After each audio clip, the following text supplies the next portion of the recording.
Hello, this is Janetta Bilheimer, and I am here with Sasha and Sarah Pachev. I don't think I said that right. Pachev. Um, and they are going to be talking to us today about early college admissions and getting a solid head start on future careers. And they have been homeschooling for their children, since the beginning. So for about 20 years, their oldest is 20, 22. 22, and they have 11 children, and three so far they have been doing this system with their kids, and I thought that all of you would enjoy hearing from them. So I will just let them go ahead, and I'll let Sarah go ahead and introduce them, and then we'll go from there. Hi. So just a brief introduction of Sasha and I. We met in Moscow, Russia. I moved there with my family when I was 16 years old. Sasha was 19, and we were just friends. And then he came to BYU on a student visa. And then he served a mission for the Church of Jesus Christ of Latter-day Saints in Salt Lake City for 2 years. When So he you were came still home, you were still friends we were still then, friends. and Yeah, so he we came wrote. and you were dating before he left. We actually never dated. Well, it But you were depends on what friends. you define as a date. Okay, we won't go into that. Two So different we didn't stories here. date like Americans date, but we dated like Russians dated. So I didn't know that. That was good. Okay. But we So we he knew each thought other. this was getting serious here. We wrote on his mission, but I dated a lot of other people and actually even got engaged to somebody else. But I was single when he got home. And so to make sure that I didn't slip away, he proposed to me the day he got home from his mission. And Way to go. we got married 2 months later. Yeah. We got married 2 months later. And then when we first got married, he told me that he was interested in homeschooling the kids. And I said, yeah, what? This was 25 years ago. So I did not know anything about it. I was not 25 years. Yeah, it was a very who long time homeschooled ago. then? Not a lot of No, it people. was not a lot of people did. I was not interested in homeschooling the kids. So we didn't talk about it again, actually. And then I tell people sometimes that our oldest son, Benjamin, was able to become the youngest BYU alumni by graduating at age 17 because I did not take him to kindergarten.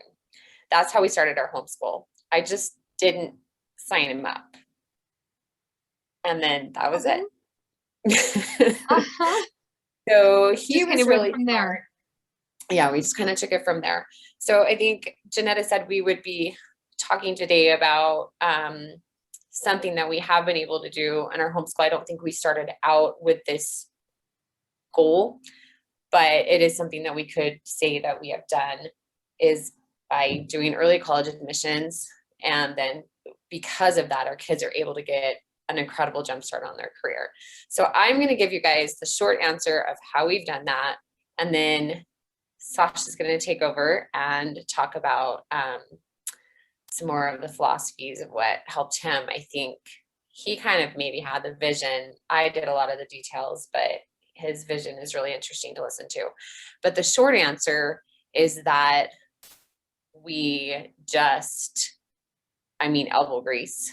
And I think we had like what you would call an eclectic, I think there is a definition, an eclectic homeschool where we focused on educational goals. Like as soon as our kids were ready for something else, we moved on. We never used curriculums. Not that you can't do that with a curriculum, but I think sometimes when you're doing a curriculum, then your goal is to finish the curriculum and you're not paying attention to what is happening with your kids learning as much as when you just have a pencil and a notebook and like you're just like, what can they do now?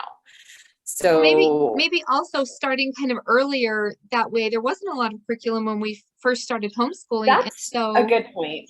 I It don't was actually know if empowering there, that you yeah, can, I yeah, don't there's know if there resources. was. I don't know if there was because we were also incredibly frugal and I literally like never bought curriculum and I never have. This We is how haven't we really too much either. Yeah. Yeah. This is our curriculum. Do And the you, I mean, library. do you use the library? Yeah. Yes. Yeah. And So we went to the library a ton and I guess we just naturally were able to do that. We do have kids that are kind of more like book learners like us. We haven't had too many learning disabilities, but when they got older, we realized that at the time, BYU would take an ACT and we didn't have to do any transcripts. We didn't have to do any of the hoops. So we just focused hardcore on teaching them to learn the ACT and learn how to ace that.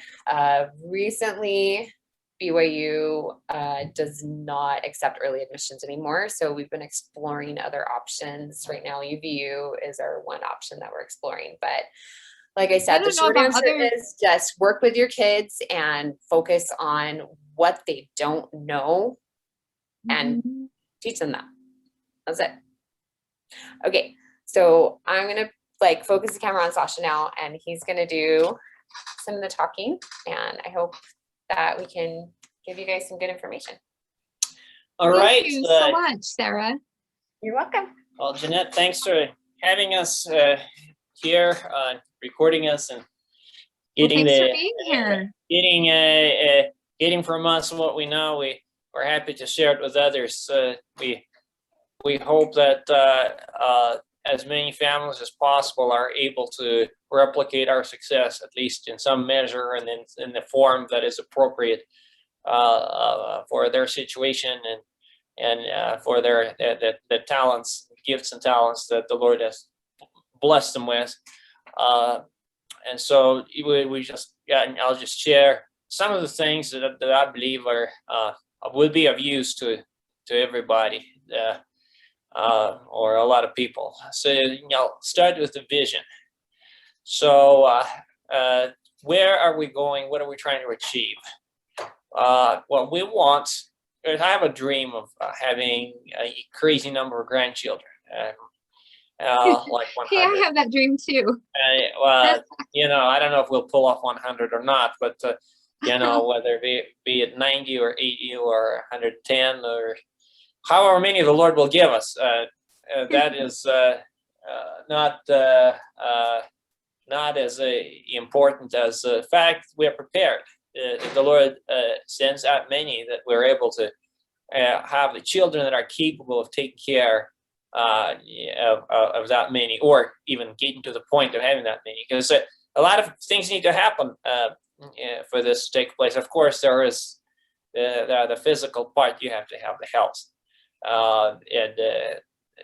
And so you have to have. You need to have a good education, or a way to support your family. Let's assume you have the health. Assume you have the health, and you're able to have that many. Each of your children is able to have that many physically. That they can have that many children, and so then how do you provide for them? Big problem arises. You got to stay married. Also, you get divorced in the middle. That kind of blows the dream there. We don't want that to happen. Of course, in order there are a lot of things that go into having a stable marriage, but finances is not the only thing. But a lot of marriage instability arises from the overworked parents that are not making enough. So they come home, both of them have worked really hard all day long, have not made very much money, and the temptation arises for them to argue because they're tired and they have something to argue about. They have no money, somebody spent something that the other one thinks that they shouldn't have. So anyway, education isn't just about just math and science and language arts, right? It's about our personal relationships and everything too. that is, of course, important. That is, you got to learn the gospel of Jesus Christ, and you got to practice it, and you got to not just know it, but you got to know it on the practical level to where you still know it in the middle of a heated argument. If one arises, you're still able to apply those principles. That's really important. We make sure to teach that. However, what we'll discuss today is a kind of a low-level type of stuff, is the flow of cash. How do you get the flow of cash so that you have sufficient for your needs, and you still have time to spend. You're able to spend time with your children and teach them the same principles, because we don't want to stop at 100 grandchildren. We want the grades to go into thousands. I don't know the crazy number. You look into the future. That crazy here, number, right? eternal progression. We want the eternal progression, right? And yeah, we not want to just start the in the mortality. ACTs. So we want to start in the mortality. So how do we get there? So we need, there are many different routes. Different people have figured out different routes, but with talents that appear to be in our family, that path appears to go through education, college degree, some kind of a profession that requires a college degree or equivalent.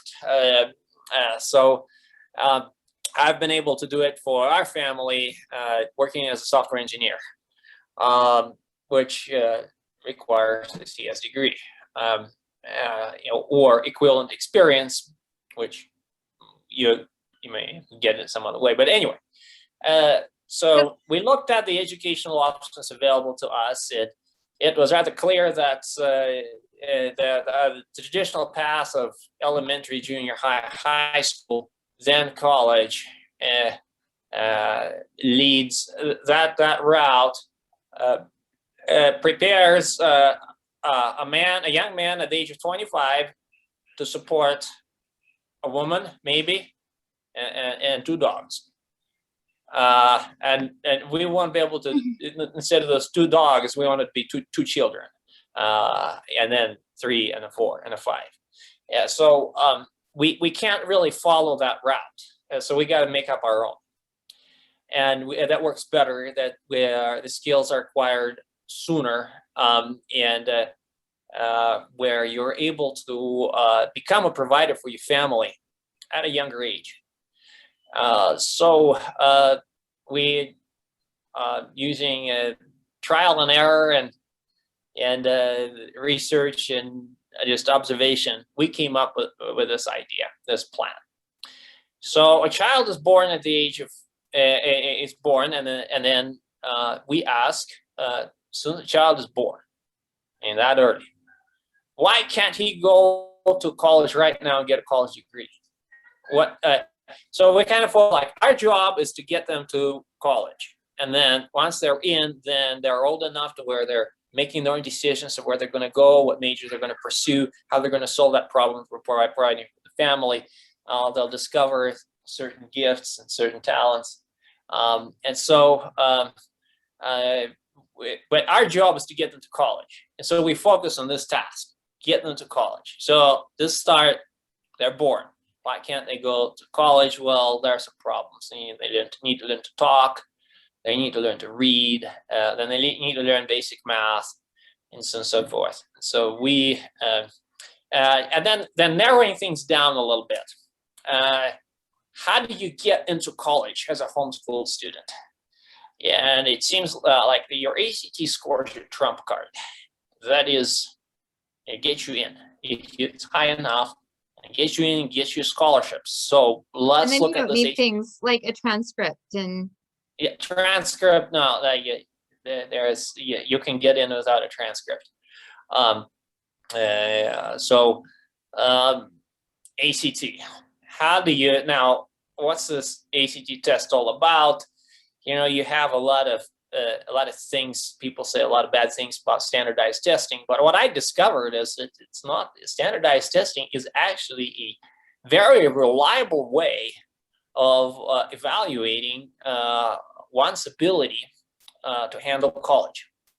At least the ACT test. Handle college. It does predict how well they will handle college courses, and Another interesting thing about the ACT score is that it is a fairly constant number at a given point in time. That is, we had our children take and retake the test, practice tests, and official tests, and so on and so forth. And it seems to be a rather fixed number, unless there is an improvement in brain maturity and just overall competence in the collegiate, in the subject matter of academic learning. You're not going to see, you can do all kinds of gimmicks there, but you're not going to see a whole lot of improvement from the gimmicks. So it's a pretty good test. So we said, okay, well, let's just use the ACT as our curriculum. Very dumb, straightforward approach. I'm lazy. Software engineers are naturally lazy. That's what makes a good software engineer is lazy. He figures out a way to convince the computer to do his work for him. He's good at it. All right. So anyway. And just direct and to the point. And yes. So ACT. And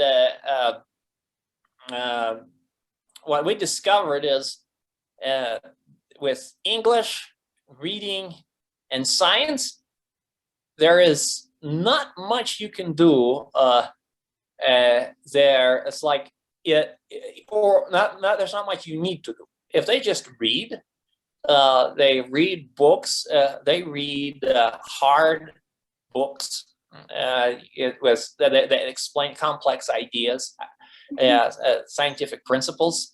And if they read literature and are exposed to a certain vocabulary and grammar, complex sentence structure, they develop, at least our kids develop, a sense of correct grammar, and they're able to understand what they read, and so on and so forth. So there's not much to do there, aside from just make sure they have something to read and encourage them to read. With math, things different. I believe that. Yeah, with math, you need to actually understand the concepts. So they ask you, what is the cosine of 30 degrees, or there's something that involves trigonometry or algebra, and you don't have the specific skill, then you're not going to answer it right. So that's where you need to train them, that skill. And so we do, and we just use a very simple approach. The kid is 8 years old. We just give them an ACT problem. Here's an ACT problem for you. And then there's a reward for it. Sometimes there's a treat for it if you solve it. And so the child hopefully gets motivated by the treat or whatever. And then in the process, as he's trying to solve it, we see his thought process. He says, well, I don't know what this means. Okay, let's go through it. Well, I don't know how to do this. I don't know what this symbol means. And we just make sure that whatever they don't know, we teach them. And then periodically we have them go through the entire test. And then we discover, if we discover an area of weakness, for example, they're bad with algebra, with a particular type of algebraic transformations, then we find sheets that have exercises for those transformations, and we have them do those drills and practice. Practice. I even made a website as math.asksasha.com. It's a very rough website, but it solves our problem, where they do certain mathematical drills, different levels. And there's some algebra there, and there's just basic arithmetic, multiplication table, even addition table. But we work on getting their ACT score up. Once their ACT score hits 30, our pattern has been applied to BYU. And that pattern worked for our first 3 children. And then when we got to the 4th and the 5th, well, I guess it could have worked for the 4th. Yeah, but our fourth and fifth are. Should I name the children and discuss what they've done, or do we have time? Okay, so our oldest, his name is Benjamin. He's 22 years old, and he is a PhD student, just finishing his first year of PhD in a math,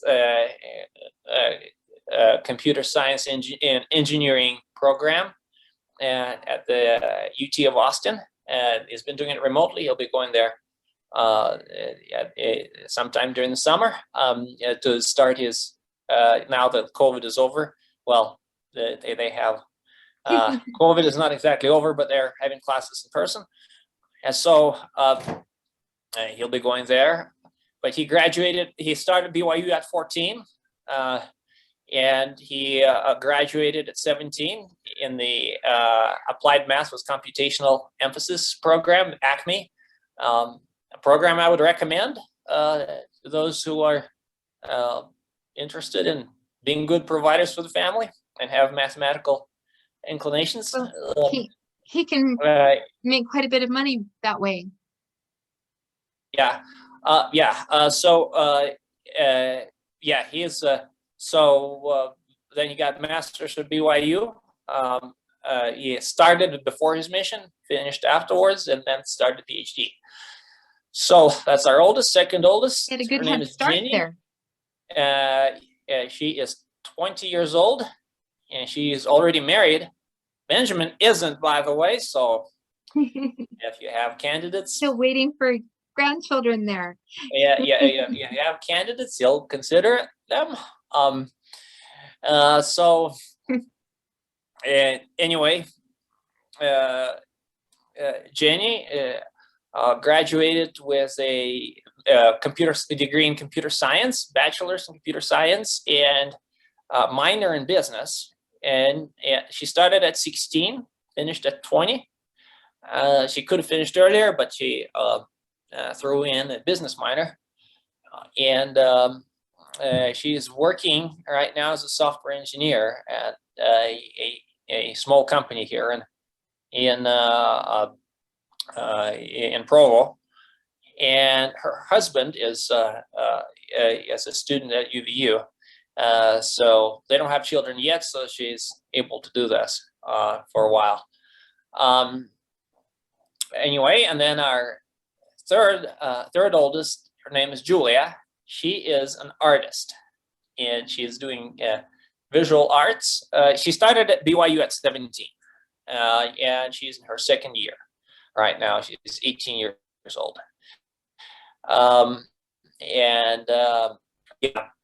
So that Julia has won a number of art contests. So this is a good example. Benjamin and Jenny, they went basically, they just to a great extent they followed in my footsteps. As far as their major, because that's math, computer science. That is my thing. I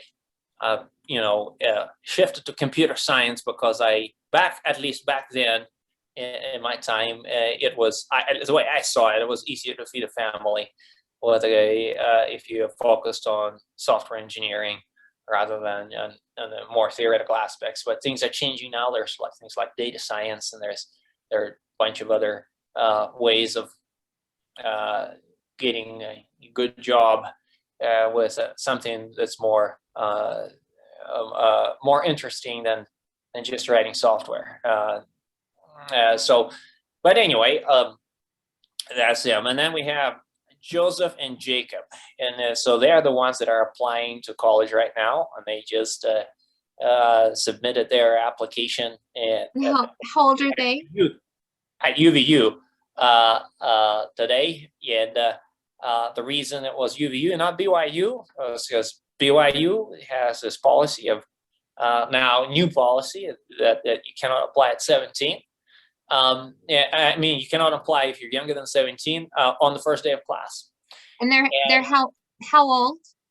So Joseph is 16 and Jacob is 14. But they And won't let them do that. I wonder if that's the same with other colleges right now.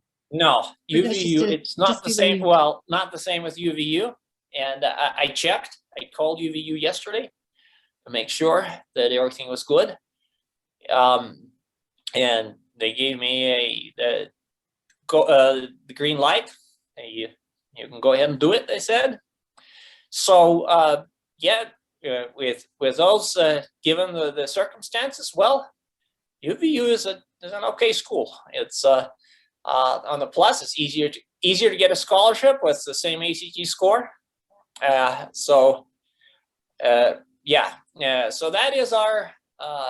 is generally our plan of just getting them and giving them an early start, and then encouraging them to focus on the skills that will allow them to become providers for their family, so they can spend time with their children rather than all day at work. I think that's really inspiring. Yeah, and just to be able to see the way that you've been doing this, and I think that it's fascinating to see families that are putting, that have things figured out, like how they're going to do it, and they're implementing it, and they're working towards that. All right. So yeah, I really appreciate you being here and telling us how your family has done this and is doing this, and how you're adapting, when something comes your way, that you're figuring it out and figuring out what to do next. And that you have accomplished so much. And I'm really impressed that your older children have already made such progress towards towards their goals, and I'm just really impressed. So thank you. Now, some final thoughts on what does it take to succeed? I've thought about it a lot. What does it take to succeed with a child that, with their academic learning? So there are two parts to the equation. There's the child, the child's individual qualities in personality, agency. That is, it's going to be what's going to be. So you shouldn't expect one child to necessarily meet the standards that were set by another. Although it's good to use that as as a goal, something to try to reach, but at the same time, don't get frustrated if that doesn't happen. And if that's not but right, then there's a part of the parent, the environment that you put the child in, and so that is the part that we can, to some extent, control and improve. And so, what I feel is critical for success in homeschool is to have someone in the home that is available and can explain difficult concepts as an understanding. So in our family, we just happen to have a father that is a software developer that with a mathematical background and some background in physics and some knowledge of chemistry that can teach. And do you what if you don't have anybody? What's that? Do you work from home? So yes, you're I able work to from be home. available. That is a very important kids. part. That's high level of skill is important to be able to work from home, because if you're negotiating with your employer, if you're higher up the ladder in the skill level, then you can negotiate your terms and you say, well, I will take this job only if it is remote, and then the employer will say, well, his skills are really good and we can't really find anybody else with the same level of skills, so we're taking it. But if your skills are not quite there, then they can boss you around and say, no, you have to be in the office. So yeah, but let's just say you don't nice have with COVID a little bit too, where some people are being able to work at home more than they used to, and And that's Let's- true in our case. My husband's been able to work at home more, and he's been able to help our kids with math more, because that my thing, I help them more with English and things like that, or language arts and different things, a lot of different things, but he's there for their math, and that's been really helpful the last few months. So Yes. Now, what do you do if you just happen to not have someone in the home that because has yeah, those until skills? now we And haven't what I would as suggest, much with what math. I'm thinking, what would I do if I knew this, if I had to set this up, solve this problem for someone else? What I would do is I would invite a smart student that needs a place to stay, that would be willing for room and board to explain those concepts to the kids. That's what I would do. Or somebody, it doesn't have to be a student. It needs to be Like, get them a somebody. mentor. You gotta bring someone, family member, someone in the home. Someone needs to be available to answer the questions, and maybe that person.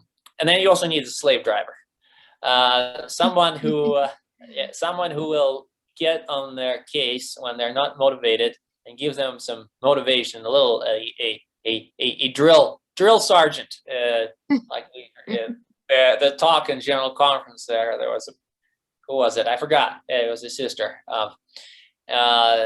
She talked about the drill sergeant. But anyway, that drill sergeant sometimes can save your life. So sometimes you need to do that with the kids and say, kids, it's time to do the lesson. And they say no, and then they say no. You got to not take that no for an answer. They're doing something. They're doing push-ups. They're doing jobs. If they say no, they got to. But it's not an option for them to say no. Extrinsic. How do you say it? Extrinsic. Extrinsic motivation, and we use rewards a lot. Rewards are also important. You say. Some people call them bribes. I have called a bribe. A bribe is a reward that you give to someone for doing something they're not supposed to be doing. Well, and if you kind of instill in them that, the intrinsic motivation also, then they know why they're doing it. And then they have more likelihood of wanting to actually do those smaller steps. Yeah. And sometimes they don't see the whole picture, and you do. And so you say, okay, this is important to me. This is important to me, and I want to make it important to you. So I'm going to figure out what's important to you that I can give. And I'm going to give you something that's important to you. You do something that's important to me.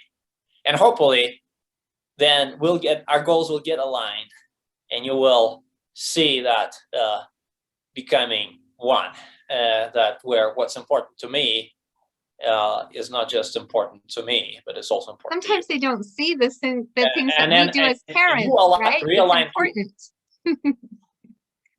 You also realign something on your end, because the goal that you've set for your child may not be exactly the goal that our Father in heaven has set for your child. And so in this process, you figure out what that goal is. Yeah. And yield to it, right? When we think that we know, but maybe that's not what they're supposed to do. But you got to start somewhere. You see, a lot of times the parents today especially say, well, I'll let my child decide. Well, by the time the child decides, the child is at a disadvantage. The child missed the Headstart. It missed. It didn't learn. Well, the fact that the child didn't learn how to do calculus at the age of 13 is not perhaps as devastating as the fact that the child didn't learn how to work to be able to do calculus at the age of 13. When that work ethic and the drive, ability to not get frustrated by difficult concepts, if that's not there, then the child is going to be at a disadvantage. We see that happening a lot. The way I see it is, you just pick something that you're able to teach your child. Something that's where you're able to give guidance, and as you work together, then you'll have good results. Now, math education is not the only thing we do at our house. There's one other important element of our curriculum, and it's running. We are distance runners. The reason we ended up running was very simple. The lazy reason. I'm a runner. And so I needed to find, there needed to be something that I could teach my children to do, and that natural, running just came to be very natural. I do my miles, and we just as well have the children join me on this, and at first when they were little, it was a mile a day, and then we figured out in the younger ones they run like a quarter mile a day, very young ones, and then their distance increases. Now I run 12 miles a day, and all of it is usually done with children. Not Wow. because they take turns. With them taking turns, it easily adds up to with different groups. If I go to different groups, and it'll end up 12 miles, and so yeah. Do they ever complain? I don't want to do it today. Oh yeah, all the time, up until they're maybe by the age of 12, I think. Well, some are.